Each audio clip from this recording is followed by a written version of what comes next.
La communion réparatrice.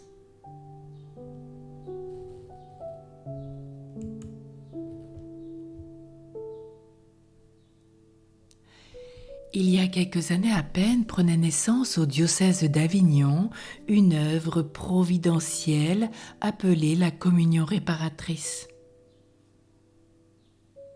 Accueillie avec empressement par la piété des fidèles, recommandée par la plupart des évêques de France, elle a été approuvée par le souverain pontife Pie IX qui l'a enrichie de précieuses indulgences.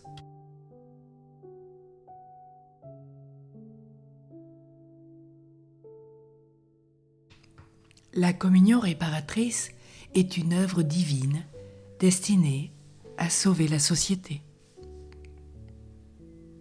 Elle compte aujourd'hui plus de 100 000 associés à l'époque, réunis par section de 7 membres pour communier une fois par semaine.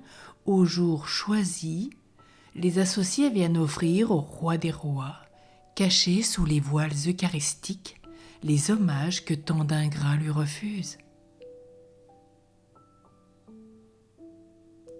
Réparer les outrages faits à sa grandeur et à son amour.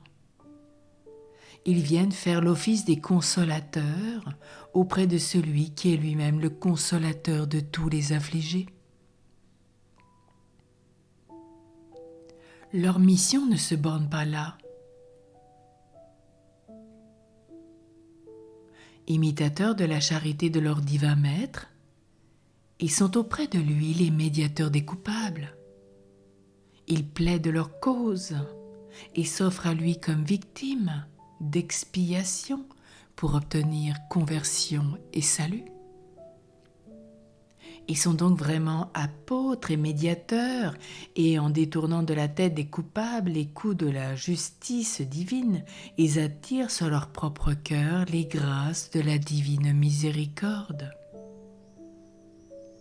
Leur double mission est vraiment sainte et glorieuse. Combien le cœur adorable de Jésus doit être touché et consolé. N'est-ce pas ce qu'il demandait lui-même à son humble servante, Marguerite Marie? Je viens de ce cœur que je t'ai donné, afin que par ton ardeur tu répares les injures que j'ai reçues des cœurs tièdes et lâches qui me déshonorent dans le saint sacrement. Alors peut-être enrôlons-nous avec joie dans cette fervente milice de la réparation.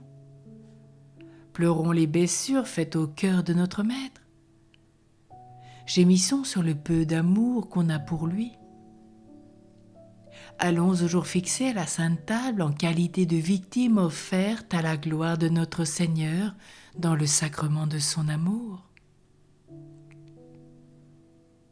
Jésus, dirons-nous, on vous méconnaît, et moi, avec tant d'autres, nous vous aimons. On dédaigne votre chair et votre sang adorable, et nous faisons de ce corps, de ce sang, notre nourriture, nos délices. Pardon, mon Dieu, de ce qu'on ne vous aime pas. Et parfois même nous-mêmes, nous vous aimons si peu.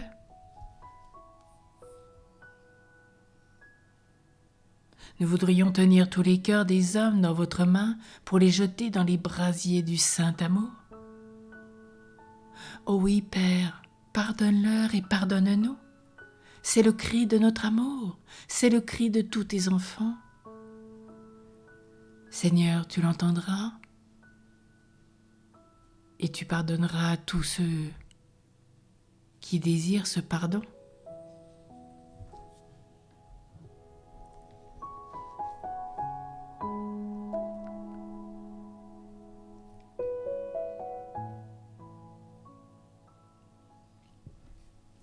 Incarnons.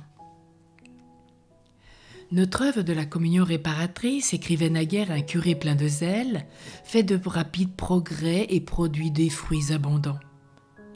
Oui, que les communions des associés soient efficaces pour obtenir la conversion des pécheurs.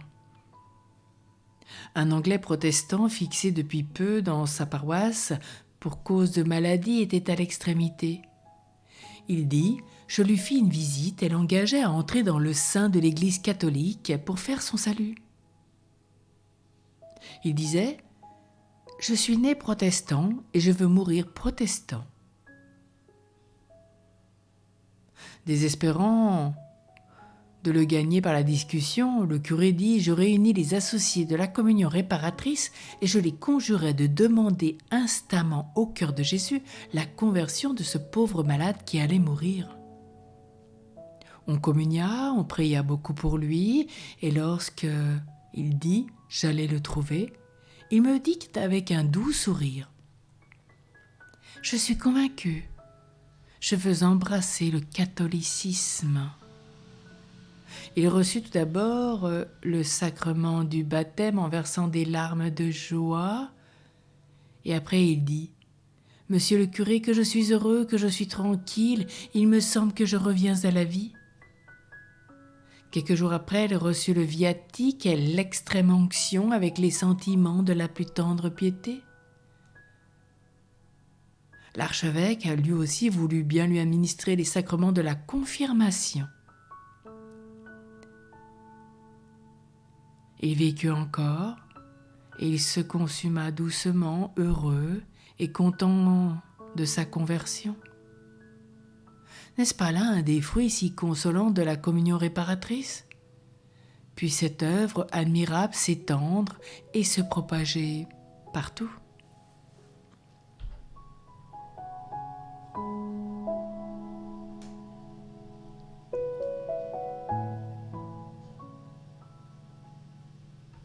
Prions, cœur si bon, si aimant, nous comprenons ta tristesse et tes douleurs. Nous nous efforcerons désormais de nous offrir, par nos communions ferventes, réparatrices, par nos sacrifices de chaque jour, en faisant bien notre devoir d'État, en proposant tous les actes de réparation que nous pourrons, un faible dédommagement de tous les outrages que tu reçois des hommes rachetés au prix de ton sang. Oh oui, qu'il en soit ainsi. Père, oui, pardonne-leur et pardonne à chacun d'entre nous. Cœur sacré de Jésus, j'ai confiance et j'espère en toi. Ô Jésus, doux et humble de cœur, rends nos cœurs semblables aux tiens. Amen.